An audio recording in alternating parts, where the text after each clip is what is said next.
Hello, everyone, and welcome to another episode of Fully Supported. And today we're discussing shape based orientation and support. And I know we've gone over this once before, but the Fully Supported series is going to cover it again. And the reason I am is because, well, two reasons actually. One, shape is such an important thing and it plays such a big role in the way we support our pieces. And orientation is also manipulated by shape. So, there's so much to be said about the shape of an object. Take for example the helmet here and the head. You would look at the top of the head and you'd say round, but when you look at the bottom, it's actually more of a rectangular shape because you have this oblong and then you really only have like the rounded edges in the front and the back. So you do have to think of it in sense of length and how much material is actually being supported. That is going to be entirely solid. So you want to make sure that you have enough supports down at the bottom there to ensure the orientation you're using is going to work. Now for this alien head, I don't like the fact that so much of those baubles there on the back of her antenna are going to be kind of hanging for a bit. So I'm going to move her orientation a little further forward to adjust so those antennas don't hang out for as long on the build. The helmet is actually at a really good angle where it is, so I'm going to leave that alone.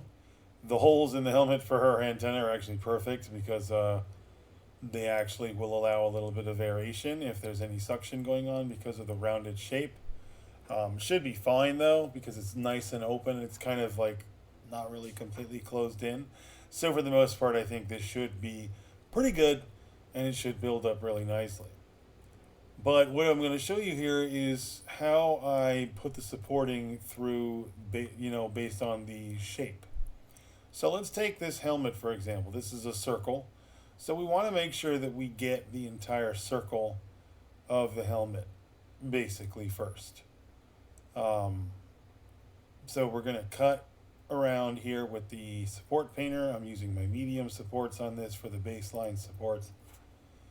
And we're just going around here creating a perimeter. Now that there is going to get you a pretty good bottom of the helmet piece. I think that'll be fine. Now you also want to eventually put a strip of supports here. I'm not going to do that right this second because it's going to get in my way. So I'm going to remove those for a sec and we're going to worry about putting the rest of the supports.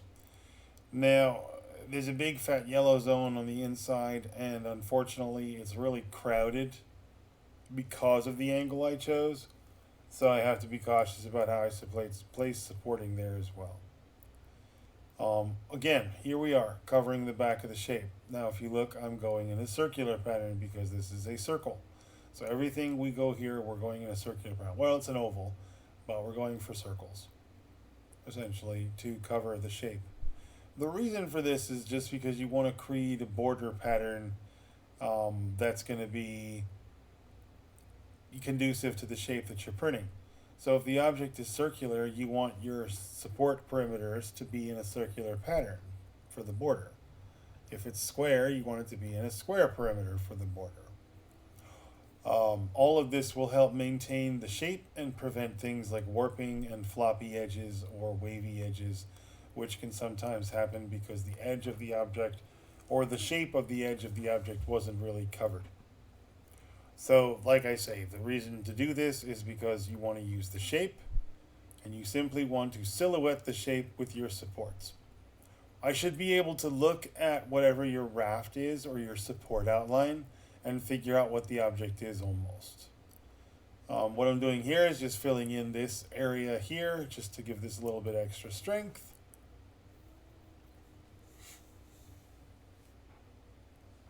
And I've kind of got it supported in the back there and in the front. And let me show you what will happen if we go nuts in the middle. Because I wouldn't mind adding some extra supports here in the middle, but if we do, it's not going to go the way you think. It's going to be in the way of everything, unfortunately, because of the angle that we've chosen. See what I mean? collides with a lot of supports at the bottom, which would create a really big, chunky raft of supports in the middle. So instead, we're just going to have to kind of be choosy about where we place supporting in that area and just make sure we don't overkill it. Remember, this isn't a super heavy object. This is a helmet. It's rather thin. Looks like it's maybe 2 millimeters thick at the most. And yeah, so again, not really heavy, not really thick. Doesn't need overkill on the support side.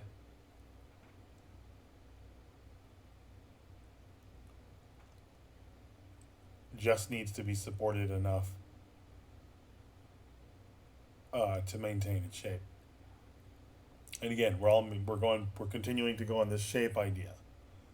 And the reason shape-based orientation or shape-based support and orientation is such an important thing, it's such a good aspect of learning how to support, is because once you learn that there really are only three shapes, you have your circles, your rectangles, well, technically four shapes, and then you have your triangles. And aside from that, you have pentagonal shapes, and then you have like, multi-sided, but once you start getting crazy like that, it's a little bit, you can just kind of put shapes in shapes, and just think of it that way. But if you go around just kind of willy-nilly thinking of each thing as each individual object, it's really hard to kind of grasp that. But if you think of it in terms of like art, where you only have, you have a certain number of shapes for, that you're going to start with, think of it that way. Think of it as a different type of art form. You're looking for the shape. So the helmet, for example, is ovular or oval, which is circular. And so you're going to want to create a supporting structure that is going to be circular around the areas that are going to maintain. And you're going to want to maintain this arch and this circular orientation. The head, on the other hand, has a rectangular start, which is with a cone towards the front there. So you have a rectangle with like a triangle. But I'm going to just call this a rectangle because it's rounded at the front, rounded at the back, but you have a lot of length there. You, of course, have to make sure that this is supported well enough. This is a heavy object. The heads always come out decently heavy. And yeah, I usually make them solid because hollowing a head is a pain. Unless it's a really big head, I don't usually hollow it. I find that you have issues with that. The resin gets trapped in there. You wind up with cracking later. Just not a good way. Now, again, like I said, this is rectangular, but as you'll notice, because we have a round back, I am cradling that with a round shape. And then the front has like more of a pointy shape because I'm just simply going through the outline. And it's really all there is to it. You're going to want to turn your object upside down. You're going to want to look at it. And you're going to want to go, okay, what shape am I working with? Or even use the shadow on the Lychee Slicer build plate. The object casts the shadow. Use the shadow, manipulate that to try to figure out the best shape that you're going to be able to orientate. The reason I think that shape orientation is a cool skill to be able to learn and be able to just kind of look at an object and go, that's a circular object, that's a square object, that's a rectangular object. Obviously rectangles being in the family of, it's a rectangle is just a long square. All right, so just think of it that way. When I say square and rectangular, I'm kind of speaking of the same family of shapes because what I'm thinking is boxy and either cubic or long. So, that could usually be a wall or terrain. Parts are usually going to fit that description. So that's not as, it's not always as common, but, there's a use for it for sure. When you're talking about the orientation of different shapes, I don't think you need to worry about different support types in that sense. I think what you need to just focus on is making sure you cradle whatever shape it is. And if you encounter a shape that just looks different or you think you've never really worked on that shape before, again, like I said, use the shadow trick. Look at the shadow that the object is casting on the build plate and use that as your kind of like marker to figure out, okay, what shape am I actually working with?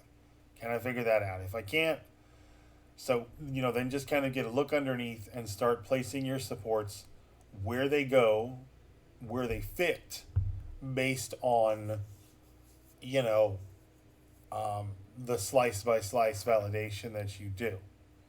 This will really help you to create a good support system for your piece, and you're also going to get really intimate with where the supports are. Once you've done that and you're pretty satisfied with what you've got going, I would say at that point you go ahead and run your test prints and see where you're at and see if they worked out well enough. Now, if you have some imperfections in there, some defects that you can live with, great. Just make a note, because if you're like me and you sell this stuff, you always want to improve upon it and make sure that you're giving the best quality item to your customers. I know not every 3D print is going to be perfect, and sometimes defects happen because of just machine or just, again, could be environmental, stuff too, because I've had situations where the same print I know will work, and then I'll run it on a printer and either it was super hot that afternoon or, some other environmental factor like hair or dust gets involved, and then all of a sudden you don't get a good print. Anyway, guys, that's it for this episode. I hope you all enjoyed it. I know this was a short one and a little late this week. I do apologize. Thank you all for watching as usual. Don't forget to hit that like, subscribe, comment, and ring the bell. See you all very, very, very soon.